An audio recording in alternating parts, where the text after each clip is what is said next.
విశాఖపట్నం ప్రజానికం వైఎస్ఆర్ కాంగ్రెస్ పార్టీకి గెలిపించడం, అండగా నిలబడడం, గ్రేటర్ విశాఖ పీఠాన్ని వైఎస్ఆర్ కాంగ్రెస్ పార్టీకి విజయాన్ని అందించినందుకు వైఎస్ఆర్ కాంగ్రెస్ పార్టీ తరపున విశాఖపట్నం ప్రాంత ప్రజానికానికి హృదయపూర్వకమైనటువంటి కృతజ్ఞతలు తెలియజేసుకుంటా ఉన్నాం.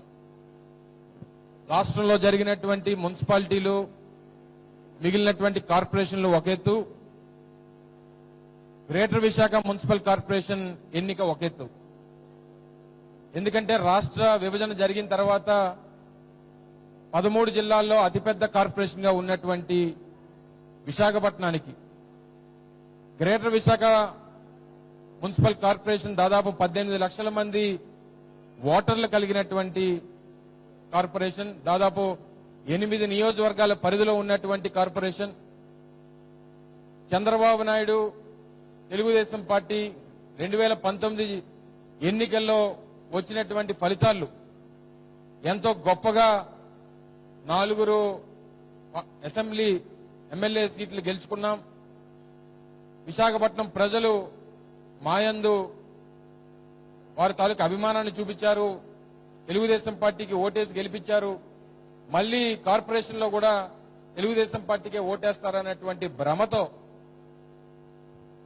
ఆయన చేసినటువంటి ప్రసంగాలు, ఆయన చెప్పినటువంటి మాటలు అన్ని కూడా ఈ ప్రాంత ప్రజలందరూ కూడా చూశాం.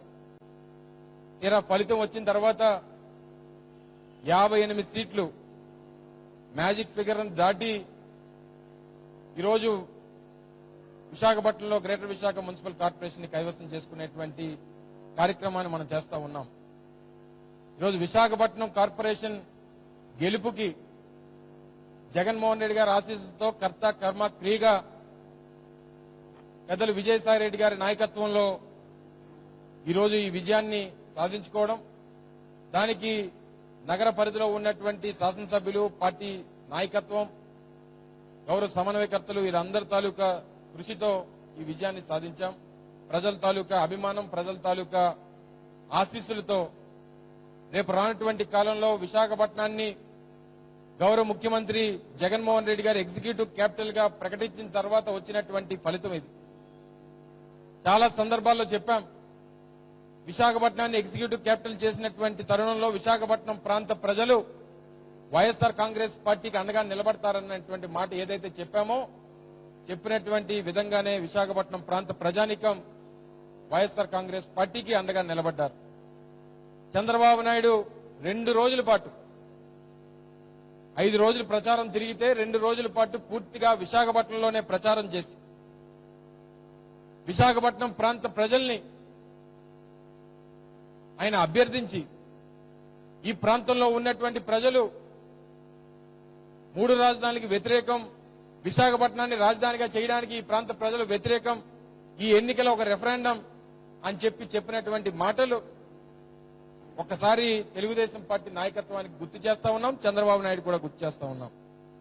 చంద్రబాబు నాయుడు గారు చెప్పినటువంటి మాటలు, అది విశాఖపట్నంలో మాట్లాడినా, విజయవాడలో మాట్లాడినా, గుంటూరులో మాట్లాడినా, ఆయన మాట్లాడినటువంటి మాటలు ఒక్కసారి తిరిగి ప్లే చేయమని చెప్పి కోరుతా ఉన్నాం.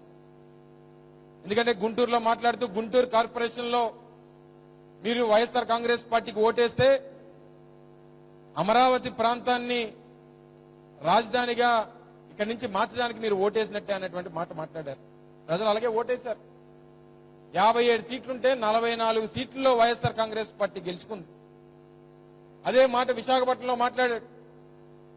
విశాఖపట్నంలో మాట్లాడుతూ ఈ ప్రాంత ప్రజలు, ఈ ప్రాంతంలో ఉన్నటువంటి విశాఖపట్నం ప్రజలు 3 రాజధానులకు వ్యతిరేకం అనేటువంటి మాట మాట్లాడాడు.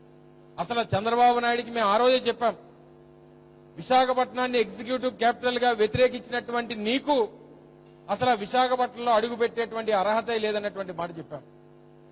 ఒకరోజు నువ్వు అడుగు పెడితే నిన్ను తన్ని విశాఖపట్నం నుంచి అన్ని పంపించినటువంటి సందర్భాలు మర్చిపోయి మాట్లాడుతున్నావా అని అడిగాం.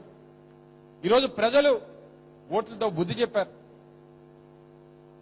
ఈ ప్రాంతంలో ఉన్నటువంటి ఏదైతే 4 నియోజకవర్గాలు ఆయన గొప్పగా చెప్పుకున్నాడు, అది నార్త్ కానీ ఈస్ట్ గాని, వెస్ట్ గాని, సౌత్ గాని ఏ రకమైనటువంటి ఫలితాలు వచ్చాయో, ఏ రకమైనటువంటి విజయాన్ని వైఎస్ఆర్ కాంగ్రెస్ పార్టీ కైవసం చేసుకుందో ఒక్కసారి అంకెల్ని తెచ్చి చూసుకోమని చెప్పి కోరుతా ఉన్నా.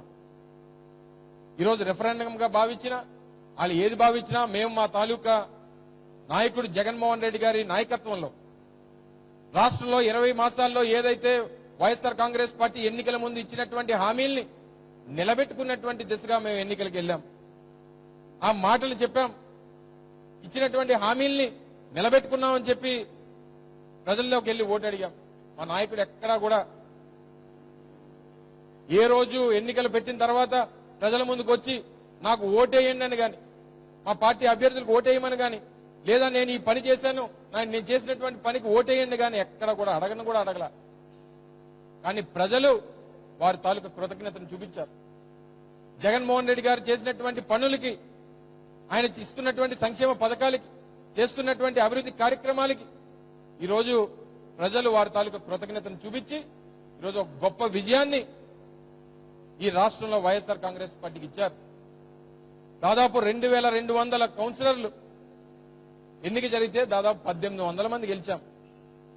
అంటే దాదాపు 85% ఈ రాష్ట్రంలో వైఎస్ఆర్ కాంగ్రెస్ పార్టీ సీట్లు గెలుచుకుంది. సర్పంచ్ ఎన్నికలు జరిగితే సర్పంచుల్లో గుర్తులుండవు కాబట్టి ఆయన లెక్కలు ఆయన వేసుకున్నాడు. ఏ గుర్తు గెలిచినా తెలుగుదేశం పార్టీ అన్నాడు, బొట్ట గెలిచినా తెలుగుదేశం అన్నాడు, కత్తిరి గెలిచినా తెలుగుదేశం అన్నాడు, మంచం గెలిచినా తెలుగుదేశం అన్నాడు. లెక్కలేమో చూస్తే చివరికి 12,000 పంచాయతీలకి ఎన్నిక జరిగితే 10,000 పంచాయతీలు వైఎస్ఆర్ కాంగ్రెస్ పార్టీ గెలిస్తే 4,500 మేము గెలిచాం, 5,500 వైఎస్ఆర్ కాంగ్రెస్ పార్టీ గెలిచిందని చెప్పి ఆయన లెక్కలు చెప్పుకున్నాడు. మరి ఇప్పుడేం చెప్తావు చంద్రబాబు నాయుడు? అంటే ఫ్యాన్ మీద గెలిచిన సీట్లు కూడా నీవే అని చెప్పి చెప్పుకుంటావా? మా నాయకుడు ఇచ్చినటువంటి బీఫాములు కూడా నీవే అని చెప్పి చెప్పుకుంటావా? ఈరోజు చివరికి బయటకు వచ్చి మాట్లాడలేనటువంటి పరిస్థితి. 40 సంవత్సరాల చరిత్ర, 40 సంవత్సరాల సీనియారిటీ, కనీసం ఎన్నికలు అయిపోయిన తర్వాత బయటకు వచ్చి మాట్లాడలేనటువంటి దుస్థితిలో ఈరోజు ఈ రాష్ట్ర ప్రతిపక్ష నాయకుడు చంద్రబాబు నాయుడు ఉన్నాడు. ఆ రోజు 2019లో 151 సీట్లు ఇస్తే ఈవీఎం మిషన్లు బటన్లు నొక్కిస్తారన్నాడు. మిషన్లు తెచ్చిస్తారు, మిషన్లు మాయం చేశారు, మిషన్లు సర్దిసుకున్నారని చెప్పి మాట్లాడాడు.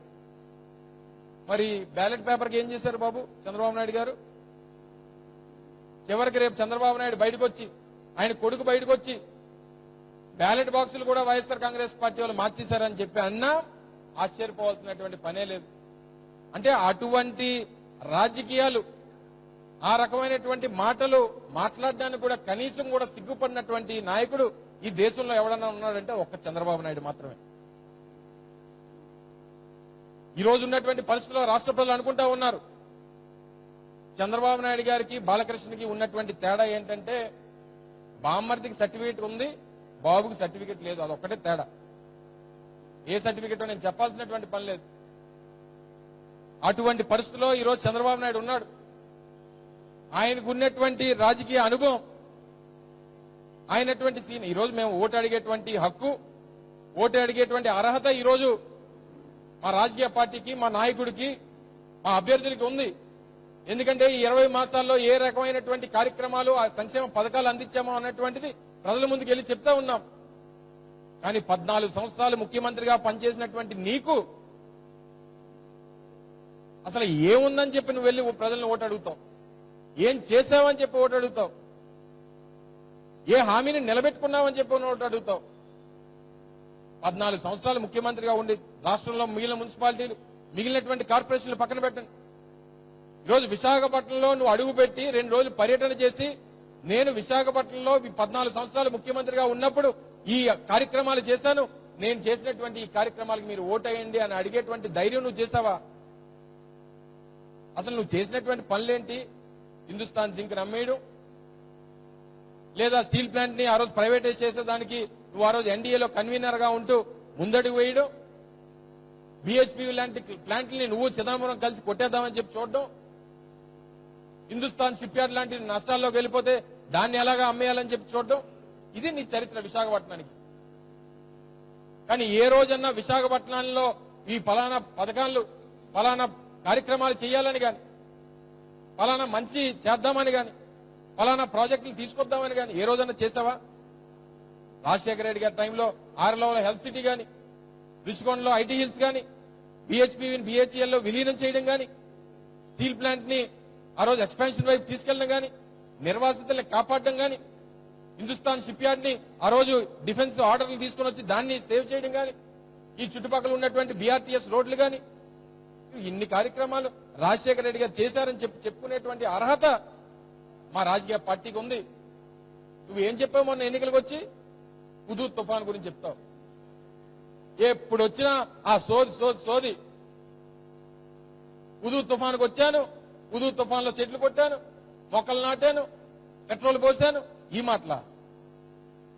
ఏ హుదూద్ తుఫాన్ వచ్చినప్పుడు ఎక్కడ తుఫాన్ వచ్చినా ఏ ముఖ్యమంత్రి అయినా అదే చేస్తాడు. తుఫాన్ వస్తే ఇంట్లో కూర్చుంటాడా ముఖ్యమంత్రి? ఏదో హుదూద్ తుఫాన్ వచ్చి ఈ విశాఖపట్నాన్ని ఏదో కాపాడేసినట్టు మాట్లాడతారు. అదే విశాఖపట్నం రైల్వే జోన్ కోసం ఆ రోజు మేము పోరాటం చేస్తే నీ పార్లమెంట్ సభ్యులతో నువ్వు ఏం మాట్లాడించావు? నువ్వు ఏం లేఖలు రాయించావు? విశాఖపట్నం తుఫాను తీర ప్రాంతం, అక్కడ ఏది పెట్టినా సరే నష్టం కలుగుతుంది, అక్కడ పెట్టడానికి వీలు లేదని చెప్పి లేఖలు రాయించింది నువ్వు కాదా? విశాఖపట్నంలోనేమో పార్ట్నర్షిప్ సమిట్లు పెడతావు, ఆ వచ్చినటువంటి ఆ పెట్టుబడులేమో తీసుకెళ్లి అమరావతిలో పెట్టమంటావు. నీకు విశాఖపట్నం అందాల్ని, విశాఖపట్నం ఇక్కడ వనరుల్ని వాడుకోవడం తెలుసు తప్ప విశాఖపట్నం ఏ రోజు నువ్వు న్యాయం చేయలేదు. అందుకని నువ్వు ఓటు అడగలేకపోయావు. అడిగితేనేమో హుదూద్ తుఫాను, కలెక్టరేట్ లో బస్సు, ఆ బస్సులో పడుకున్నాను, 5 రోజులు ఇక్కడే ఉన్నాను, ఈ మాటలు చెప్పావు. నువ్వు ఎంతకు మించి నీ ప్రచారంలో ఇంతకు మించి చెప్పిందేం లేదు. మొన్న వచ్చి 2000 ఊపాడు. 2000 ఊపితే నేనేదో అనుకున్నాను, మళ్ళీ విజయం వైపు ఏదని వెళ్తున్నాడు. నీకు 2 మున్సిపాలిటీ వస్తుందో ముందే తెలిసిపోయినట్టుంది. 75 మున్సిపాలిటీలకు ఎన్నిక జరిగితే 2 మున్సిపాలిటీలు వచ్చాయి. 2 ఏళ్ళు ఊపుతున్నాడు మళ్ళీ అని అనుకున్నా. 2 ఏళ్ళు ఊపితే 2 ఏళ్ళు 2 మున్సిపాలిటీలు. అది కూడా రేపు ఏం జరుగుతుందో తెలియదు. కనీసం అక్కడ చైర్మన్ ఆయన అవుతాడా లేదా అంగు, అది కూడా 12, 13, 12, 14 వచ్చాయి. అటువంటి పరిస్థితులు ఈ రోజు తెలుగుదేశం పార్టీకి, ఆ రాజకీయ పార్టీలో ఉన్నటువంటి నాయకులకి. యనమల రామకృష్ణ గారు గొప్పగా చెప్పుకుంటాడు, సెల్ఫ్ సర్టిఫైడ్ మేధావి. 30కి 30 పోయండి తుల్లోని, 30కి 30 చిత్తూరులో ఈ రాష్ట్ర ప్రతిపక్ష నాయకుడు సొంత జిల్లా. ఒక కార్పొరేషన్ గాని, ఒక మున్సిపాలిటీ గాని ఏది గెలలేదు. నీ కుప్పం పరిస్థితి ఏంటి? అసలు మేము ఎన్నికల్లో నేను అదే మాట్లాడా. ఎన్నికల్లో మా పార్టీ నాయకత్వం మాట్లాడింది. కుప్పంలో 89 పంచాయతీలకు ఎన్నిక జరిగితే 74 పంచాయతీల్లో తెలుగుదేశం పార్టీ ఓడిపోతే, ఈ రాష్ట్రానికి తెలుగుదేశం పార్టీకి నాయకత్వం చేస్తున్నటువంటి చంద్రబాబు నాయుడు సొంత నియోజకవర్గంలోనే ప్రజలు ఆయనకు ఓటేయకపోతే రాష్ట్రంలో ఎందుకు ఓటేయాలి తెలుగుదేశం పార్టీకి? నువ్వు సొంత నియోజకవర్గంలోనే ప్రజలు నీకు ఓటైనప్పుడు ఈ రాష్ట్రంలో ఉన్నటువంటి ప్రజలు తెలుగుదేశం పార్టీకి ఎందుకు ఓటేయాలని ఒకే ఒక ప్రశ్న అడిగా మేము ప్రజల్లోకి వెళ్ళి. మరి సొంత నియోజకవర్గంలోనే చంద్రబాబు నాయుడుకి అక్కడ ఓటేయక, కొడుకు నియోజకవర్గంలోని మంగళగిరిలోని ప్రజలు ఓట్లేయక, మరి ఎక్కడ నీకు ఓట్లేకపోతే మరి రాష్ట్రంలో ఉన్నటువంటి మిగిలినటువంటి నియోజకవర్గ ప్రజలు అమాయకులా? ప్రజలు మిగిలిన ఓటేసేయాలి. నీకు ఓటేయరట, నీ నియోజకవర్గంలో వేయరు, నీ కొడుకు వేయరు, నీ ఇంట్లో ఎవరికి ఓటేయరు, నీకేమో రాష్ట్రంలో ప్రజలు మాత్రం మిగిలినటువంటి పంచాయతీల్లోని మున్సిపాలిటీలో నీకు ఓట్లు వేసేయాలి. ఏం చేసామని వేయాలి నీకు ఓట్లు? ఈరోజు అటువంటి కార్యక్రమాలు 95 నుంచి ఎప్పుడన్నా ఇటువంటి నీచమైనటువంటి రాజకీయ చరిత్ర ఉన్నటువంటి నాయకుడు నాకు తెలిసి ఈ భూప్రపంచం మీద ఎవడున్నాడు. 95లో నువ్వు ఎప్పుడన్నా ఇప్పుడు జగన్మోహన్ రెడ్డి గారు అంటే 2014లో ఎన్నికల్లో ఓడిపోయారు, ప్రతిపక్ష నాయకుడిగా పోరాటం చేశారు, 2019లో ప్రజలు ఓట్లేశారు. నువ్వు అసలు ముఖ్యమంత్రి ఎలాగయ్యావు? నీ పోరాట పటిమ చూసి, నీ వీరోచితమైన పోరాటం చూసి, లేదా కేంద్ర ప్రభుత్వం మీద రాజకీయ పార్టీలతో నువ్వు చేస్తున్నటువంటి ఉద్యమాలు చూసి వేశారు ఓట్లు నీకు. నీ మామని వెన్నుపోటు పొడిస్తే వేశారు. వెన్నుపోటు పొడిచి రాజకీయం నాయకత్వం ముఖ్యమంత్రి తీసుకున్నావు. 99లో నీకేశారు ఓటు. ఆ రోజు వాజ్పేయి గారు ఒక్కోటితో దిగిపోయారు, కార్గిల్ యుద్ధమైంది. వీటన్నిటిని చూసి నువ్వు వాజ్పేయి గారితో భారతీయ జనతా పార్టీతో బొత్తు పెట్టుకుంటే ఆ రోజు బోటాబోటీగా ఆ రోజు ఎన్నికల్లో గెలిచేటువంటి పరిస్థితి. 2004, 2009 చరిత్ర మీకు చెప్పాల్సినటువంటి పని లేదు. రెండు ఎత్తిపోయాడు. ఆ రోజు కూడా 2004లో భారతీయ జనతా పార్టీతో పోతూ 2009లో మహాకూటమి టీఆర్ఎస్, సిపిఐ, సిపిఎం, బీజేపీ అన్ని రాజకీయ పార్టీలు 2014లో కూడా భారతీయ జనతా పార్టీ, జనసేన, ఈయన 2019 సింగిల్ బ్యాటింగ్. తమ తాలూకా ఒంటరి విరోచితమైనటువంటి పోరాటం చూస్తే వచ్చినవి 23, 2019లో 23, 2021 వచ్చేసరికి 2. ఇది మన చరిత్ర. మన సింగిల్ గా మనం రాజకీయాల్లో మన ప్రజల దగ్గర ఓటెళ్ళి అడిగితే మన తాలూకా భవిష్యత్ ఇది అనేటువంటిది ప్రజలు చూపించారు. నాకు తెలిసి భారతదేశ చరిత్రలో 40 సంవత్సరాల చరిత్ర కలిగినటువంటి ఒక రాజకీయ నాయకుడు తండ్రి కొడుకుల చేతుల్లో తాపులు తినేసినటువంటి ఏకైక నాయకుడు చంద్రబాబు నాయుడు ఒకడే. అటు 2004, 2009లో రాజశేఖర రెడ్డి గారు తాపులు తిన్నాడు. 2019, 2021 ఇప్పుడు మళ్ళీ జగన్మోహన్ రెడ్డి గారితో తండ్రి కొడుకుల చేత తాపులు తిన్నటువంటి రాజకీయంగా ఎవరైనా నాయకుడు ఉన్నాడంటే ఈ దేశ చరిత్రలో అది ఒక్క చంద్రబాబు నాయుడికే చెల్లింది. ఇంకే నిన్న కూడా మాట్లాడినప్పుడు చెప్పా, మనందరికీ తెలుసు క్రికెట్ టీంలో ఎవరన్నా కొంత వయసు మీద పడితే ఫామ్ లో ఉన్నప్పుడు రిటైర్మెంట్ ఇచ్చేస్తే గౌరవంగా ఉంటుంది. అదే 10 సార్లు డక్అౌట్ అయిపోయిన తర్వాత రిటైర్మెంట్ ఇచ్చామనుకో రిటైర్మెంట్ అనరు, దాన్ని టీం నుంచి తీసేసారా అంటారు. చంద్రబాబు నాయుడు ఇప్పటికన్నా తెలుసుకొని మనకి ఈ రాష్ట్రంలో ఇంకా రాజకీయ భవిష్యత్తు లేదు, ప్రజలు మనల్ని నమ్మేటువంటి పరిస్థితి లేదు, మనకు ఓటేసేటువంటి పరిస్థితి లేదు, మనం ఇంకా రాజకీయాలు మానుకుంటే మంచిదని చెప్పి రాజకీయాలకి సన్యాసం తీసుకొని రాజకీయాలకి స్వచ్ఛంద విరమణ ఇచ్చేసి ఒక స్వచ్ఛంద సంస్థ ఏదన్నా అవకాశం ఉంటే నడుపుకుంటే మంచిదన్నటువంటి నా తాలూకు సలహా. అంతే తప్ప ఇంకా ఫలితాలు చూద్దాం, ఇంకా ప్రజల్లోకి వెళ్ళి ఓటు అడుగుదాం అంటే ఆ రెండు కూడా మిగిలేటువంటి పరిస్థితి ఉండదు. రేపు మళ్ళీ ఎంపీటీసీ, జడ్పీటీసీ ఎన్నికలు వస్తాయి. ఎంతకంటే ఘోరమైనటువంటి ఫలితాలు తెలుగుదేశం పార్టీకి ఉంటాయి.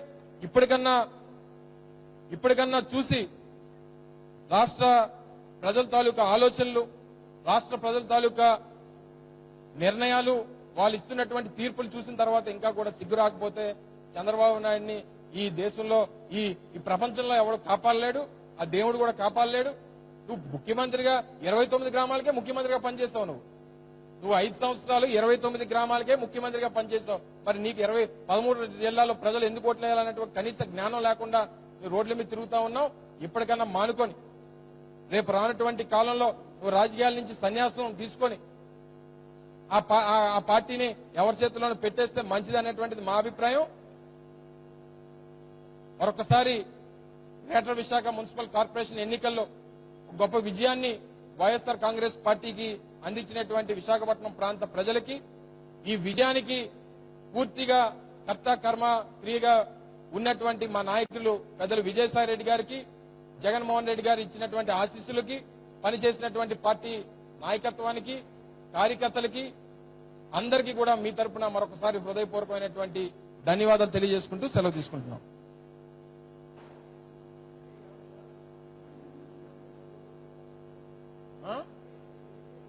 జగన్మోహన్ రెడ్డి గారు చెప్తారు. రాష్ట్రంలో ఉన్నటువంటి ఏదైతే వైఎస్ఆర్ కాంగ్రెస్ పార్టీ గెలిచినటువంటి మున్సిపాలిటీలు గాని, కార్పొరేషన్లు గాని పార్టీ తీసుకున్నటువంటి పాలసీ ప్రకారం ఎవరిది కూడా ఎన్నికల ముందు అటు మున్సిపల్ చైర్మన్ అభ్యర్థుల్ని గాని లేదా కార్పొరేటర్ మేయర్ అభ్యర్థుల్ని గాని ఎక్కడా కూడా ప్రకటన చేయకూడదని చెప్పి పార్టీ పాలసీ గౌరవ ముఖ్యమంత్రి గారు పార్టీ అధ్యక్షుడిగా తీసుకున్నారు. ఎన్నికలు అయిపోయిన తర్వాత ఆయనే లిస్ట్ ని మున్సిపల్ చైర్మన్ దగ్గర నుంచి మేయర్ల వరకు గౌరవ ముఖ్యమంత్రి గారు ప్రకటన చేస్తారు. ప్రకటనలో దయచేసి అందరూ కూడా ప్రకటన కోసం వేచి చూడాల్సిందిగా కోరుతున్నాం. Thank you.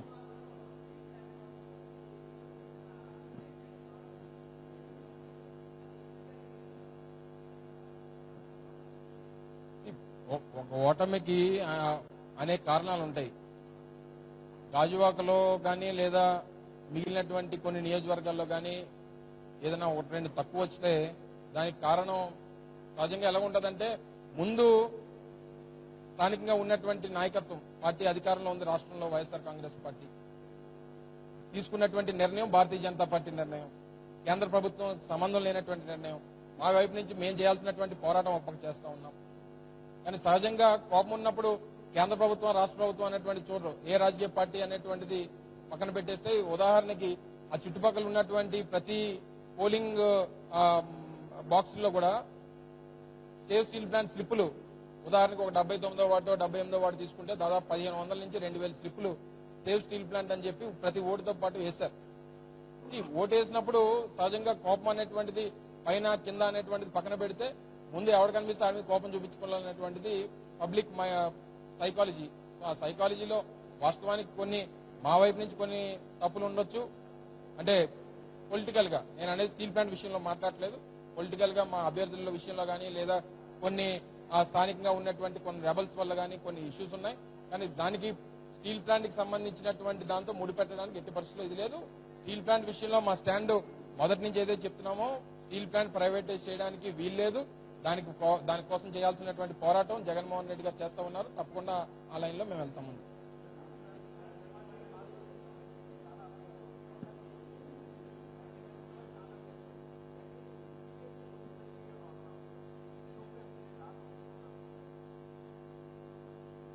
2019 ఎన్నికల కన్నా ఇందాక కూడా అదే చెప్పా.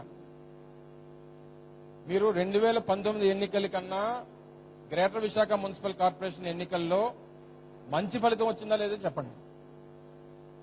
సో మా తాలూకా మేము ఎలా చూస్తాం, మా రాజకీయ పార్టీని మేము మొదలుపెట్టినప్పుడు మేము ఒక సీటు ఒక ఎంపీ ఒక ఎమ్మెల్యేతో మొదలుపెట్టాం. తర్వాత 16 మంది ఎమ్మెల్యేలు 2 ఎంపీలు అయ్యారు. తర్వాత 2014 వచ్చేసరికి 67 మంది ఎమ్మెల్యేలు దగ్గర 10 మంది ఎంపీలు అయ్యాం.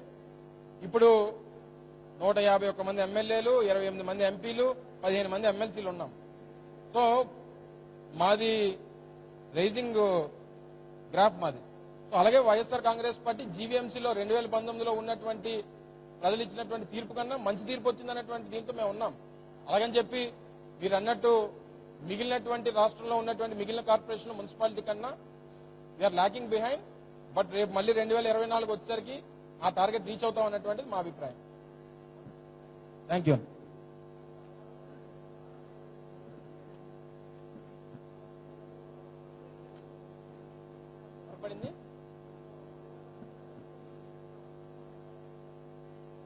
అది చంద్రబాబు నాయుడు గారిని అడగాల్సినటువంటి ప్రశ్న అది.